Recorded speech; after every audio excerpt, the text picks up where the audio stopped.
Welcome to Conversations with Connors. I'm your host, Adam Connors.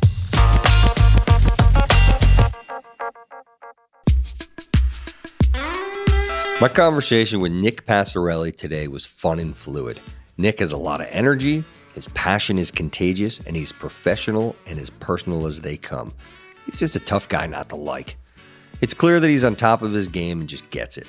Nick's ascension through corporate America, specifically in compliance on Wall Street's no accident. It took a plan and a lot of hard work, and I don't just mean grinding it out in the office for hours. Nick isn't afraid of getting his hands dirty, at the same time knows how to work smart. During our talk, you'll get the opportunity to learn about how important Nick's skill for building great relationships have served him, as well as how he thinks about relationships and the importance they play, not just in business, but life in general. After all, networking is a skill set that anyone can learn, but not everyone has the desire and fortitude to take that extra time to build these relationships. Nick is living proof how doing those little extras can go a long way. I mean, you don't get into all of the different leadership roles that he's held without strong social skills. Nick offers many nuggets of wisdom, including some of the tips and tricks on what he has done to get to the top, from how he builds rapport, some of his daily routines, and how staying mentally and physically fit are paramount to him. So, without further ado, turn up the volume and enjoy being a fly on the wall during my conversation with Nick Passarelli. I'm really happy and appreciate that you're carving out some time to spend with me today. We're going to have some fun. Yep. Again, we're going to talk about who you are. We're going to talk about your background. We're going to talk about what you do, how you do it, and the evolution of your career. And obviously, we're going to talk about what a network means to you, the value of a network, stories that you have about like relationships and how you've built them and what they mean to you. Sure. So I'm excited to have you here, Nick Passarelli, my good friend, my neighbor, the coach of my daughter, the head of the golf outing at our school. The man is good people. He understands relationships. He understands success, and he is a leader. Nick would love to educate everybody that's listening. Tell them about who you are. Tell them about your background. Tell them about what you do. So originally from Long Island, which is a sore point, especially moving to New Jersey.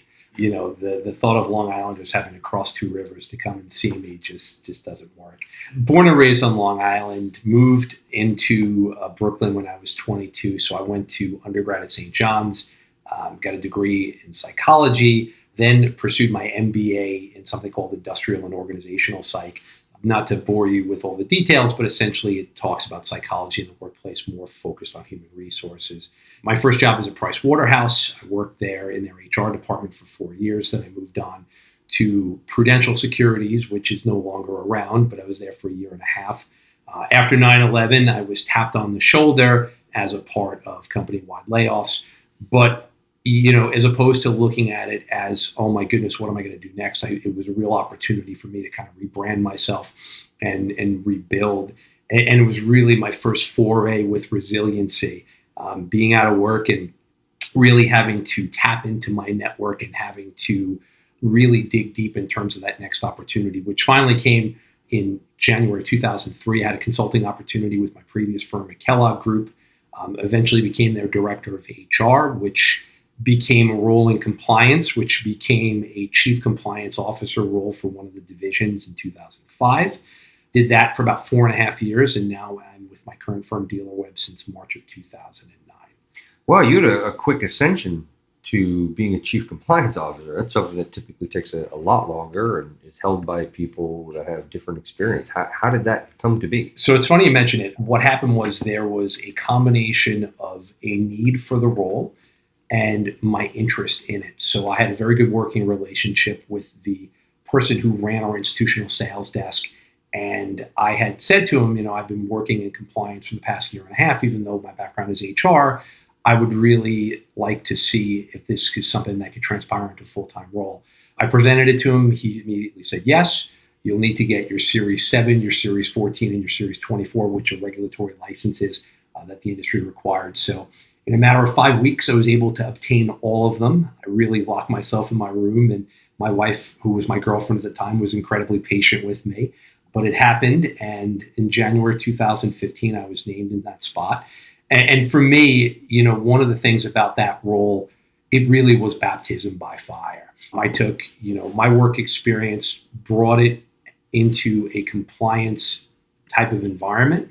And really, you learn a lot on the job. And that's the one thing, you can't replace is experience. And, for me, being in that particular role in that firm and given that opportunity was invaluable. And it helped build to where I am today. Let's first talk about those licenses. Yeah. Because in the Series 7 I had taken, and I studied for longer than 5 weeks, and I had locked myself in, and I failed by one question. Oh, my goodness. It was brutal. And Right. the second time I took it, I got like an 88, and I was more upset with the 88, Of course. than I was when, because I overstudied. So how the heck did you, without an experience, because you didn't have product experience, No, right? You I didn't have product experience. Yeah. What I did was I paid for a class at Securities Training Corp.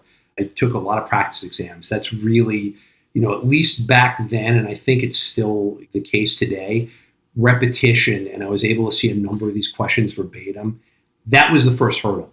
Getting the principal license, the Series 24, that to me was the challenge. I actually hired a tutor, someone at Securities Training who I still talk to today, who was very helpful. And really, I was focused on just passing these exams. And then finally, the Series 14, which was the NYSE's sadistic version of the 24, was able to do that. And then the funny story behind that is I took that once, 3 months prior, failed it. Took it the night or the morning after my company Christmas party. So I wasn't in the best shape, but it actually was good because I went in, I wasn't as nervous, I was tired, and I just said, you know what? It is what it is. If it happens, great. If it doesn't happen, I have another shot, and I passed. So Wow. You'll never have to do that again. Kudos to you, but isn't it like the bar where you've got CLE? Is there any? No, nothing like that. So I'm not an attorney.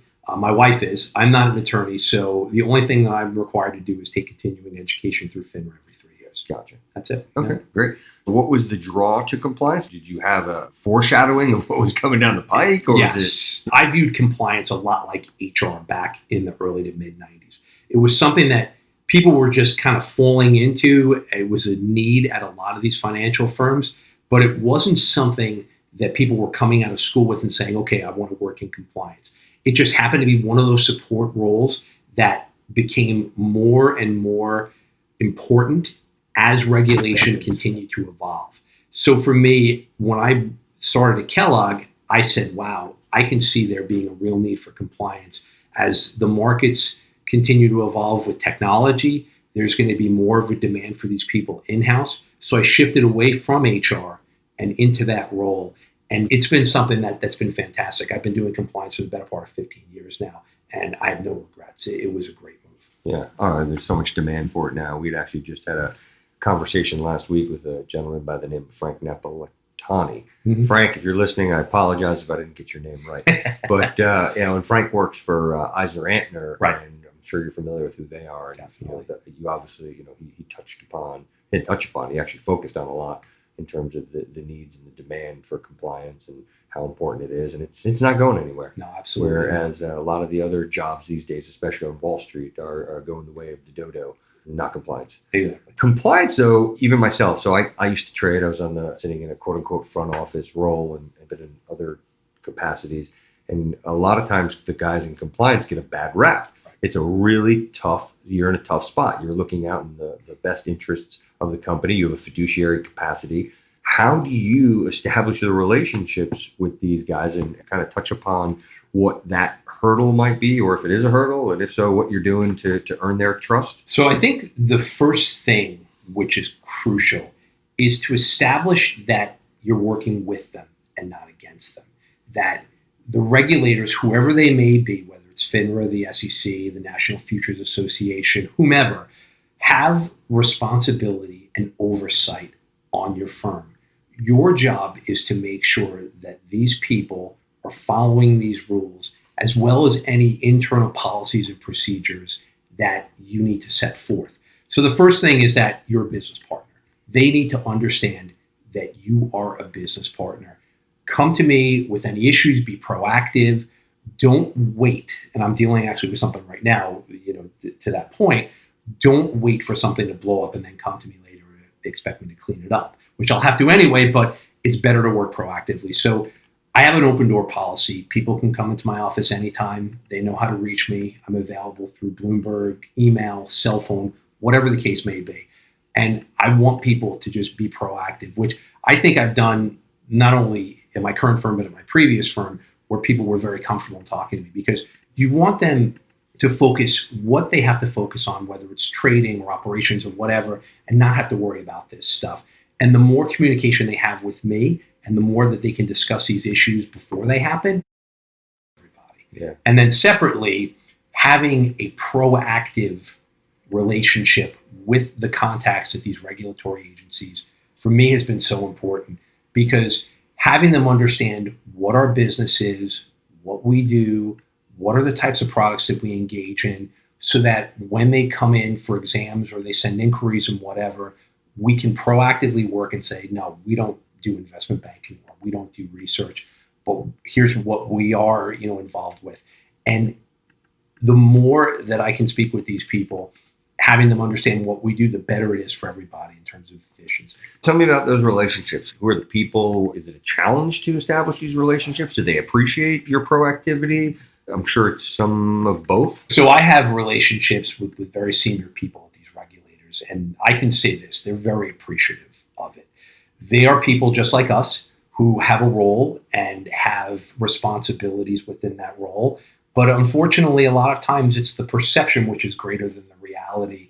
And people tend to make blanket assumptions about who they are and what they do. Some firms tend to be a little bit shy in terms of making contact. They wait to be contacted by them. Whereas I can pick up the phone with a dozen plus contacts and bounce off a question or bounce off an idea. And they're appreciative of it. Conversely, they come to me and they say, hey, this is what we're looking into, a new program. Can you give me your thoughts? Can you discuss it internally? So having that collaborative relationship has been so important, because of the fact that, we have nothing to hide, right? This is who we are. This is what we do. And at the same time, when they come in and have to do what work they have to do, they understand what to focus on and what not to focus on. And it's just better for everybody. Yeah. Walk me through how you get to know these people. Guarded? How do you maintain that relationship? And tell me about the value of having somewhat of a warm relationship. Doesn't have to be your buddy, but the difference between having some kind of relationship versus if you were more of a stoic, stern, here, just come in and do your job type guy. Exactly. So we have assigned coordinators from the different regulatory agencies, FINRA being our main regulator. And you start with a coordinator, and then you work your way into different areas. For example, I'll just throw out one area. There's an area called transparency services that really looks to focus on the amount of transparency that firms are sending, to FINRA with trade reports and so on and so forth. I have a very good working relationship with the person who runs transparency services, and being able to, continue throughout my career and meeting more people and having them understand, okay, this is what I do, and can you explain a little further on what you do? Whether it's reading regulatory notices and reaching out to contacts, I've always found these people, most times than not, to be very helpful and very pleasant when you explain what it is, you're looking for and what information you're looking to obtain. I've always found them more times than not to be, extremely helpful with what you want to do. That's great. And in terms of just the relationship side, though, how do you do it? You're one of the better networkers out there. I just know even from town, a lot of people who meet, you know Nick, it's just, that. So what do you do to be out there, when it's not your job necessarily to build a network, and you're in a position that typically is not necessarily known for having a deep network? What do you do? How do you do it? Well, I think the first thing, whether it's internal or reaching out external, is having them understand that you're a person like them and not an entity. And I think that's part of the challenge that some of these roles in compliance and legal face, is that, we have to talk to the compliance person, or we have to talk to the lawyer. And it's that fear of, they're going to be very cold and very, stoic, and they're not going to understand what we do, and they're not going to be able to empathize with our situation. And for me, one of the things that I like to do is I'm all about, kind of the who and what do we have in common type of thing. Even if it's as simple as, having someone come into your office and, how was your weekend? And, oh, where do you live? Oh, you're from Long Island. I'm from Long Island too. Where do you live? And establishing that rapport puts people at ease. And I do the same thing to not as much of the extent as I do internally, but the same thing reaching out to external clients, especially with regulators. For example, I have one very good regulatory contact that lives in the city, and he has a son who's around my daughter's age. And is he off from school this week? And what are you guys doing on vacation? And having that relationship first and being able to not just focus on the work at hand, but recognizing him as a valued friend and contact. And we all play different roles in life, right? And this is one of the roles, chief compliance officer, but I'm a father, I'm a husband, I'm a friend, I'm, a son. There are a lot of different roles that you play in life, and making that connection with people puts them at ease. Yeah, that's such a great answer. And it just reminds me, there's actually an article that I've written that will be coming out in a couple of weeks or maybe months. We'll see whenever we decide to post it, that we titled, There's Nothing Small About Small Talk. Right. I love the quote. I love everything that it entails. And you're spoken like a true networking guru over there. There's a thing called Dunbar's Law where essentially most people can't establish meaningful relationships with more than 150 people. Right. And 150 people, that entails, like your family, your friends, people you've grown up with. So as you start working your way out towards those 150 people, especially when you start talking about work, tough to remember these people. To use a contact management system, or what do you do to... LinkedIn, very important. But I do have, the one thing I'll say about myself is that I do have a pretty good memory when it comes to certain things. Now, I may not remember what I had for breakfast yesterday, or, may not remember certain details like that, but I'll meet someone. And just as an example, I ran into a woman the other day that I used to work with. And I asked her, I said, how is your son doing at so-and-so school? And she said, I can't believe you remember that. And I said, but I remember you used to talk about it all the time. And she says, you have a great memory. It's little things like that where you can establish and say, hey, how is your husband doing here? Or how did your son do, in that soccer tournament? People tend to appreciate the fact that you listen to them and that you remember certain details. And right away, it puts them at ease in speaking with you and makes them more comfortable in terms of, absolutely, this is someone who truly listens and someone who genuinely cares. If they didn't care, they wouldn't ask me about my family. They wouldn't ask me about, how I did on that test, or how I did, or how that vacation was. That's the thing for me, being able to establish, one, something in common that you might have with them, or two, picking up something that's important to them and talking more about it. Like me, Adam, I'm an avid runner, right? Any opportunity that I have to speak about running, I'll do it. So if I go into someone's office and I see a picture of them crossing the marathon at the finish line of a marathon, I'll say, hey, was that the Houston Marathon? Well, let's say, how would you know? And then you talk about it, and it certainly helps to establish that rapport and then continue the relationship. Wow. Speaking of that, actually, a gentleman that we had here last week, his name's Tom Harden. You might have heard of him as Tipper X. Yes. Someone that I need to introduce you to. He now has a business where he's going around, he's traveling around the world, and he's talking about his experience from an insider trading standpoint. Okay. He is an avid runner. He just did an ultra? He ran 100 miles. Wow. Yeah. He attempted it. Yeah, his story's crazy. You should listen to him. He's a fascinating guy, and a good guy to talk to in general. And he's, I don't know how well networked you are with other CCOs, but those are the people that he knows. And actually, let's go to that for a second. Do you do anything within your CCO community? Do you guys have get-togethers? What do you guys do to share ideas, hear about what's going on? Or are you guys strictly, or your relationships just with the regulators? Terrific question. And the answer is this. I am a part of a mid-market regulatory working group. We meet 4 times a year, every quarter. And it's mid-sized firms like mine.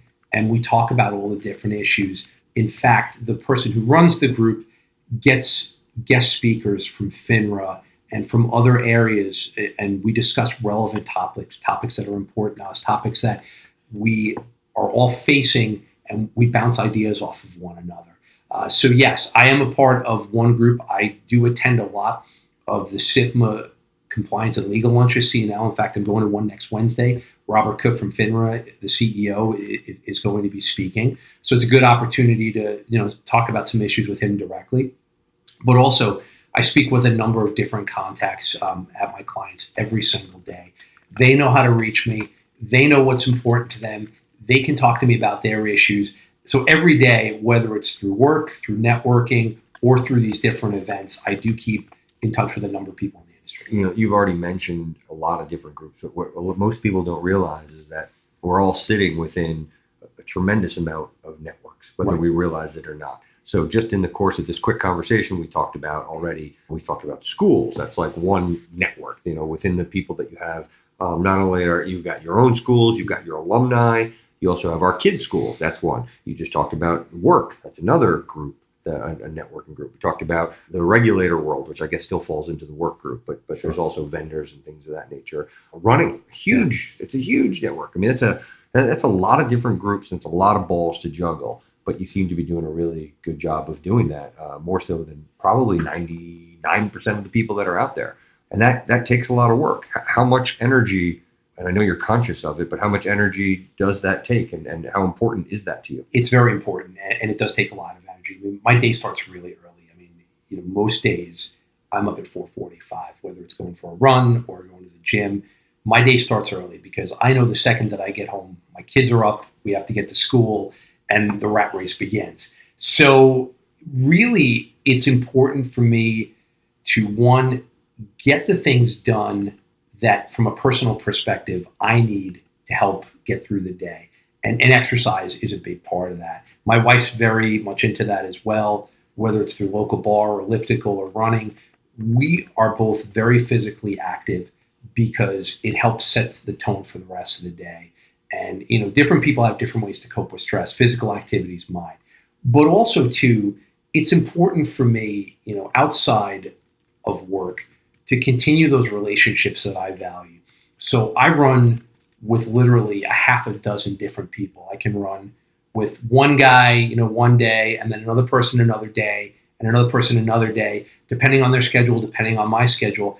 And it's great because, you know, it gives you an opportunity to catch up, talk about your families, talk about work, and it makes the run go quick too, which is the other key point.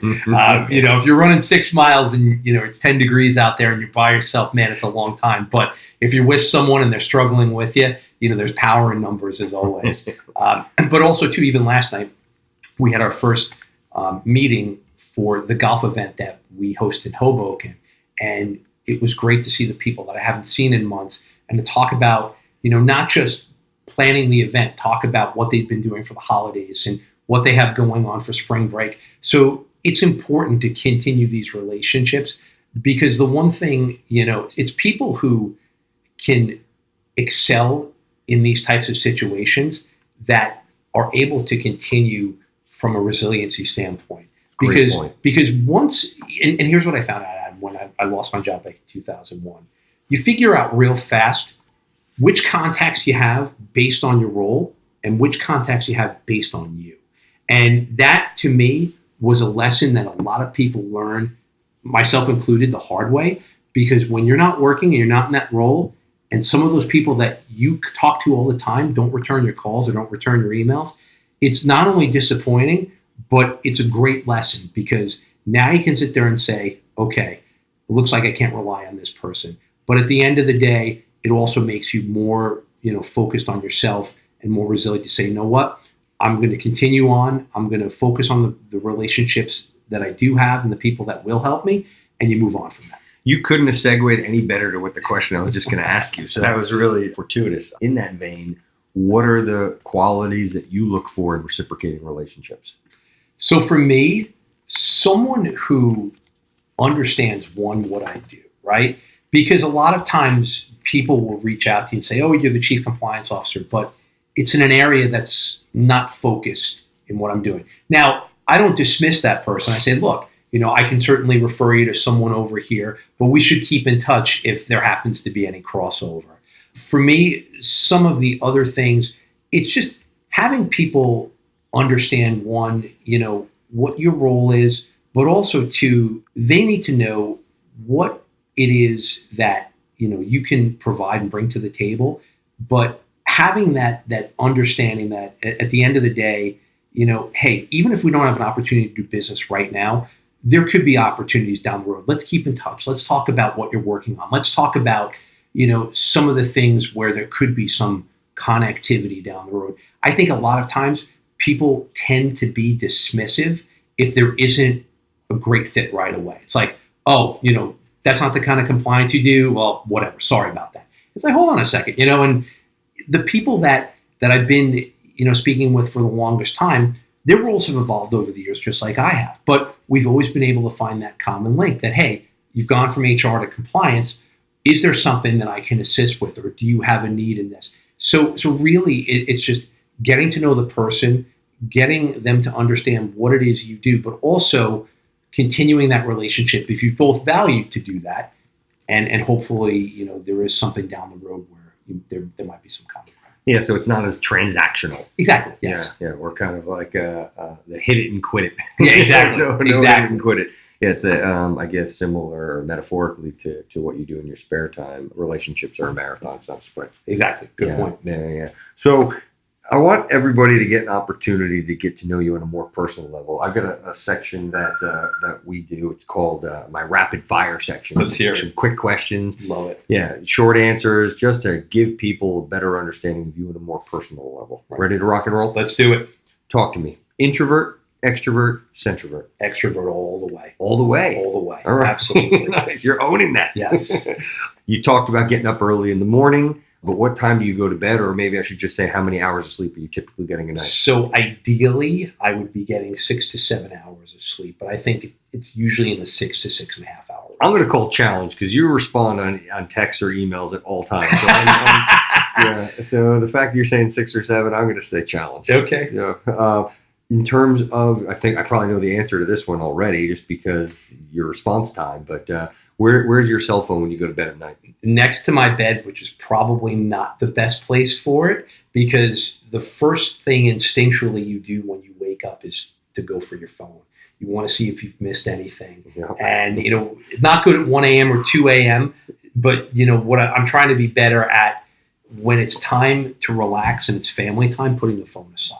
That's been one of the challenges that I faced. That's so hard. I actually just about a month or two ago started doing the same thing. Right. It's hard in the beginning, but then it's like it's relief. No, absolutely. And plus, your kids, especially your older ones, pick up on it quickly. Like when they're asking you a question and you're on your phone, like, Daddy, I'm talking to you. And it's a very humbling moment to say, you're right. That's more important than this. So you put the phone down. Yeah, good point. What do you do? Well, we know what you do in terms of physically to stay in shape, but what do you do mentally? Is there anything, is running kind of one and the same, or is there anything in particular that you do to stay sharp mentally? Physical activity is a big part of it. However, other things, like reading. I said this, I posted a blog on LinkedIn maybe about a month ago, reading more books, right? Anyone can look at a blog online, anyone can read a magazine, right? But reading a book and getting involved in whatever the material is, it really challenges you and it's very stimulating. It's something that I find incredibly relaxing. My wife, reads a lot of books. In fact, for Christmas, I got her a subscription to the Book of the Month Club, which she loves. And I'm starting to do more of that as well. So for me, a lot more reading of books and going into the topics that, you don't typically see every day, whether it be, history, like I'm a big history buff. That's the type of stuff that I really enjoy doing. Nice. What are you reading these days? The TB12, the Tom Brady method. I've gotten about halfway through it. A lot self-promotion, I think, but there is some, good stuff in there that you can incorporate into your workout regimen. But it tends to be, at least in my opinion, a little bit more on the self-promotion. Yeah. Give me a takeaway or two. He's big into pliability. He's big into, a lot of resistance bands. Whereas you and I, when we go to the gym, we're lifting weights and we're doing kettlebells and all that other stuff. But he's more into, resistance bands, having that pliability, that flexibility. For him, he believes it's helped prolong his career. Well, that's what Jake, I think it's Jake Arrieta, the pitcher. That's right. For the Cubs. Yeah, he's the same thing. He had like a complete resurgence, and he owes it all to, I forgot what it's called. The exercise starts with a P. I think it's the same thing. Right. Okay. Gotcha. So are those the type of books that you typically read? Well, this one in particular, I was just fascinated by it. Mm-hmm. But some of the other ones, like I said, I've read some fiction and even reading some old books that you haven't read in a while, whether it be like George Orwell's 1984 of Mice and Men, stuff that you had to read in school, but it's like, you know what? This wasn't a bad book. Let me pick it up again and, kind of see like the 1984 thing's interesting. It kind of ties into, what we're seeing a little bit from a political perspective these days. And it's just good to get that history, especially the guy wrote it in the 50s. And it's like, man, the foresight and the vision that he had of what he saw certain things happening, down the road. I just fascinated by it. Yeah, I'm reading something pretty interesting. I just started it, but I actually listened to a podcast with him. But it's Chris Voss. He's a famous the FBI's, CIA's hostage negotiator. Oh, wow. Okay. Yeah, it's called Never Split the Difference. Okay. I'm early into it, but it's excellent. Yeah, I would encourage almost anybody to read it because it's not only just a fun read, but you want to talk about good for your relationship with your wife. Absolutely. Or your significant other, and also with parenting. You'd be surprised. So for whatever that's worth. Good to know. Thank you. Yeah. So tell me a habit you have, good, bad, or indifferent. Bad habit. Having to get off my phone more. No question about it. I feel like a lot of people, you're constantly looking at your phone's buzzing, and it's that having to look at your phone immediately because you feel that if you don't, you're going to be out of the loop on something. Just really having an understanding that, you know what, if you don't respond to your email within 5 minutes or that text within 3 minutes, it's not the end of the world. You're busy. You have other things that you need to do. There are things that you need to prioritize, whether it's projects, more importantly, time with your family and your friends. That's the type of thing that I'm making more of a concerted effort to do, is to not be so phone dependent. And I think, so many people struggle with the same thing. Teach me the way. Teach me the way. Back to work for a second. Okay. Talk to me about what advice would you give those who are just kind of starting their careers? Great question. I would say pursue something that you enjoy and not something for the size of the paycheck. That, to me, I believe is the best advice that I could give. Because I think, what happens is this. When I started in my career, I started at Pricewaterhouse back in 1996. And, I needed a job. And it was like, well, I don't really know anything about human resources, but it's a good company and so on and so forth. And then what happens is you progress in your career, you meet someone, you have kids. And now all of a sudden, you're 20 plus years in and it's like, okay, I've got a mortgage and I've got all these obligations. Really pursue something based on what you'll enjoy doing. You can always change, but once you get started, especially if it's a job that you don't like, people tend to stay in these jobs for the wrong reasons. And, the money's too good, or this is, I really like this. But if it's not what you enjoy from a work perspective and you come home miserable and you get up dreading to go to work, then, you've already failed. I can't begin to tell you how often I've heard that. So recruiting all these years in Wall Street, I can't begin to tell you how many people pursued certain degrees because they felt they needed to, or there's an influence from parents, or because, what happened is a lot of times people got into jobs, again, maybe the downfall of networking, but a lot of times, especially in Wall Street, people got jobs because, hey, their fathers were traders or they did something and they got them onto Wall Street. And you know what? They're relatively smart. They got hooked up with a pretty good job. The bar really wasn't that high at the time, and they ascended just through rising tides. And what happened is, especially when the recession happened, a lot of people lost their jobs. And to no fault of their own, but they just lost their jobs. Maybe they weren't the best at what they did, but this kind of ties back to what you were saying, because it was just a job to them. It wasn't a career. So they didn't really... there wasn't the passion. They didn't really thrive to do better. They just did what they had to do well, and it's not a knock against them.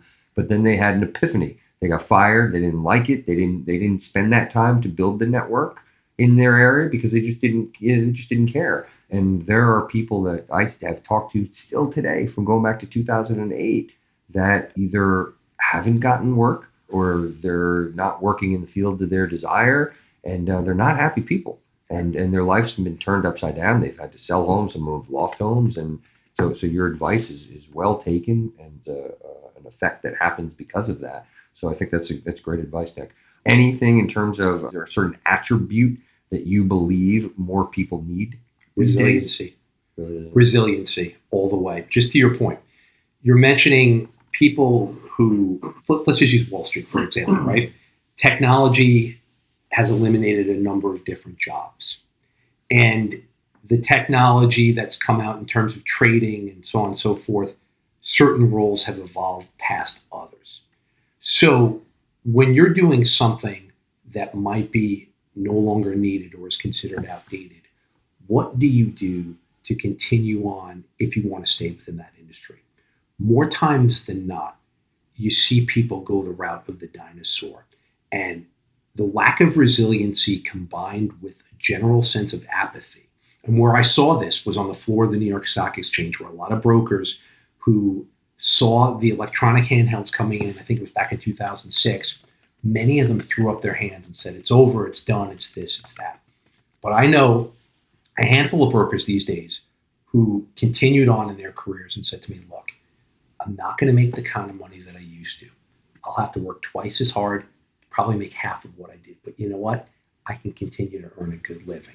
That's the difference. It's taking what you have and what skill set you have and your relationships that you have and transferring that into a different role.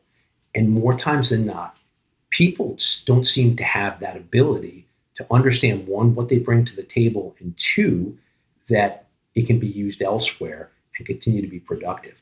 I think more people tend to associate with their role and not with themselves.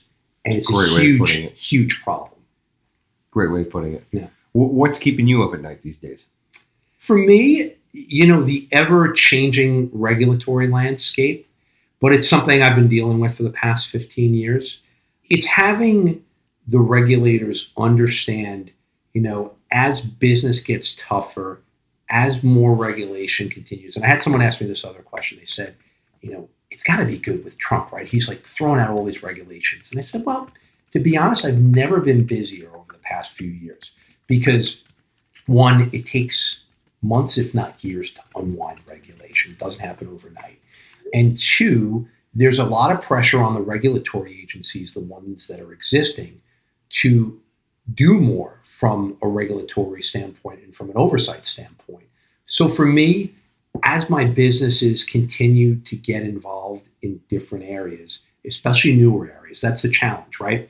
Anything that's outside of the box, typically for a regulator, tends to cause them some distress because a lot of times when you look at a regulatory landscape, it usually fits within their comfort zone. When you start getting outside of that comfort zone, if there's certain nuances to existing businesses, they say, whoa, hold on a second. What is this? You have to walk them through it. And a lot of times people, whether it's on either side, don't want to be the pioneer, right? When you're the pioneer, there comes a lot of questions, a lot of, well, if this is so easy, then why didn't people do it earlier? And there's we started a business 5 years ago that was brand new. I shouldn't say brand new, but we implemented it onto our ATS on the electronic side. It's been great. It's high market efficiency, it's high transparency, but it was never done electronically. So of course it raised a ton of questions. Questions 5 years that I'm still answering, but that's to be expected. And that's something for me is just having people understand what it is we do as the businesses continue to evolve. Wow. And is there any trend in particular that you're seeing from an evolutionary standpoint right now? Sure. More diligence from clients to their vendors. That's the number one thing. We receive more inquiries and more questionnaires from our clients because their regulators are putting more pressure on them. So we offer, more risk controls. We offer more things that help them with their compliance efforts because it's something that they require through their regulators. Yeah, it makes sense. Makes a lot of sense. In terms of advice for your future self, or I should say, now that you're in the future, mm-hmm. in the present, what advice would you have given to yourself going back years, 20 years or so? It's a great question. For me, again, it would have been to follow your passion, right? The Nick of 2018, had he looked back, would have been doing something in sports. I'm a sports junkie. I do a lot of stuff when it comes to like fantasy football or so on and so forth. It's a great outlet for me. It's a great way to keep in touch with a lot of my buddies back at home. But, it's funny how it all worked out, right? Started in HR. I liked it. I saw an opportunity in compliance. I enjoy it. But if you had asked me in 1996, in 22 years, you'll be the chief compliance officer. And I'd be like, what the hell is that? And that's kind of, Life has a funny way of doing that to you, right? People tend to be like doctor, accountant, lawyer, so on and so forth. As long as you're enjoying what you're doing, which I have over the years, continue on that path. But who knows? I mean, down the road, if the role changes, or I shouldn't say the role, but if the industry changes and I'm required to do something else, I'll do it. Well, let me ask you, do you see anything in the sports world these days that ties over to compliance? Yes, NCAA regulation. So having the need for compliance officers, especially the NCAA seems to be so convoluted with their rules, and there's more pressure to pay athletes for what they're doing, especially the coaches in the schools make a killing off of what the vendors provide. The need to have more compliance internally at a university, because of the fact that there are so many more demands, especially you see all the stuff that's come out with the University of Louisville and all these other schools that are facing such heavy sanctions because of things that certain people shouldn't have been doing. There's a greater demand for it. Yeah. All right. So maybe there's something there. You go. Right. Absolutely. There's something there. Right. Well, listen, this has been awesome. I mean, you provided so much insight on compliance, on careers, on networking, relationships. One thing from an advice standpoint and a career standpoint, do you have an opinion on mentors? That's a big topic these days, especially with the millennials. And I don't know if you ever had a mentor or if people approached you, but do you have a perspective on that? So one of my first bosses at Price Waterhouse, a guy named Kevin Norse, who is an absolutely fantastic human being, was really into, providing me advice and helping me along my path. He did that for everyone who worked for him. The 24-year-old Nick just didn't have an appreciation for it. The guy now would kill to have him back in his life. And I still talk to Kevin, but not to the extent that we used to. It's so important. The problem, I think, Adam, is that you don't value it early on because you're young and you're inexperienced and you're naive. As you progress along, how great is it to have someone outside of your work environment that you can, or even inside your work environment, bounce ideas off of and get a fresh perspective? Because a lot of times, we've talked about this a lot, you view the forest through the trees. You don't get to see the whole picture. And we tend to get too focused on what's in front of us as opposed to everything that's around us. And having that person, I don't care, how far along in your career, you can never be too old or too experienced to have a mentor, because there's always someone that has more experience and can provide you with great advice. Amen. That's a reason that a lot of these business coaches are doing so well. It's a really big business, a lot of executives. So I used to have a business coaching, a lot of senior executives with some major companies. I'm not going to name names, right, but it's almost mandatory that you have a business coach, and they pay thousands and thousands of dollars. I was getting paid $10,000 to $20,000 per client, and not spending.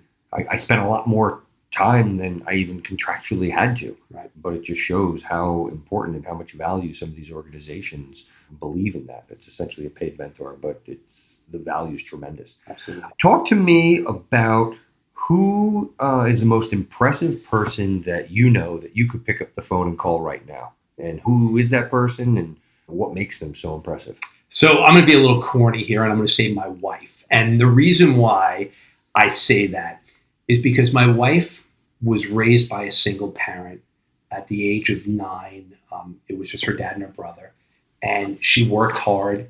She put herself through college at Emory. She put herself through law school at Washington and Lee. She moved from Florida to New York, didn't know many people, took a job at a law firm, and she's built a very good career over the years, and she's done it all on her own, right? She hasn't had much help along the way. She's a very strong person, but she's very loving and very caring. She is the best mother that I could possibly ever ask for my children. She is an amazing partner and my best friend. Someone to me that I have been so important to have in my life because of all the attributes that she brings and how, just really she's just the whole package. I mean, just so important to have her. And I was so fortunate to meet her when I did. And, she's just been someone that, I really cherish in terms of spending my life with. Wow. That's a hell of an endorsement. And Jill, you're a lucky woman. I'm a lucky guy. That's for sure. That's great. Do you have any questions for me? I'm sorry, I've been dominating this conversation. If there's anything that you have for me, I'm happy to answer to the best of my ability. Well, let me throw back the question to you that you had asked me earlier. What attribute do you think is most important that you see with people who you're working with? Because, I mentioned resiliency. I don't know if there's something else that I may not have mentioned, but in your experience, because you're a lot more well versed in this than I am, what do you see in terms of having that important attribute and what makes people successful?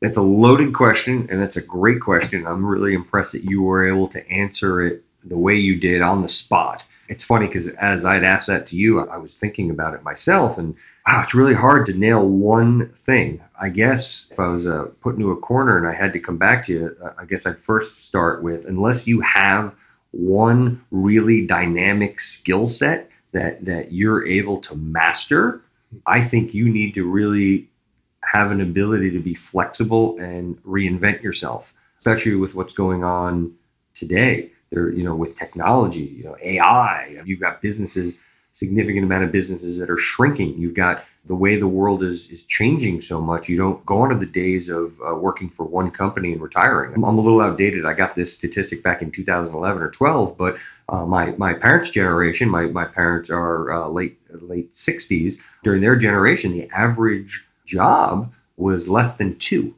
It was like 1.7. And if you think about that, my dad had his own business and my mother worked for one company since she got out of until she retired. Well, let's go to our generation, and they say the average person's going to have, let's call it 7 to 9 jobs before they retire. Right. So now the kids that are born, and this again is 2011, 2012, they're saying the average amount of jobs that they're going to have is between 17 and 19. Wow. And that's before they retire, if they're able to retire. So things are changing. Now we've also have healthcare that's changing, that nowadays it'll eventually move to more where you don't necessarily have to have the big company. So you need to be nimble.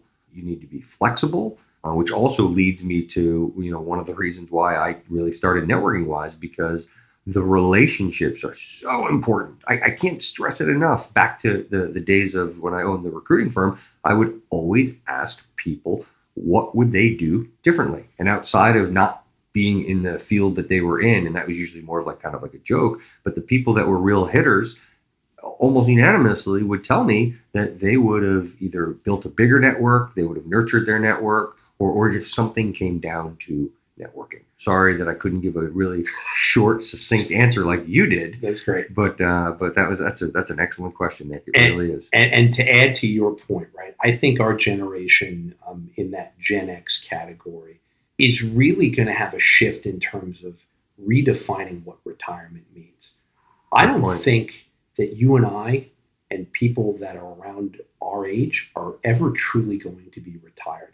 There's a financial advisor, and I can't remember his name, but he has a book, and he basically said something to the effect of, with life expectancy going longer and longer, and people focus more on their health, the traditional, hey, I'm going to retire at 65, collect my Social Security, and live off my savings, for 25 years, assuming you live to 90, that's not viable, right? You're going to have to continue on in some sort of capacity in where you're going to have to provide income, because the nest eggs go quick.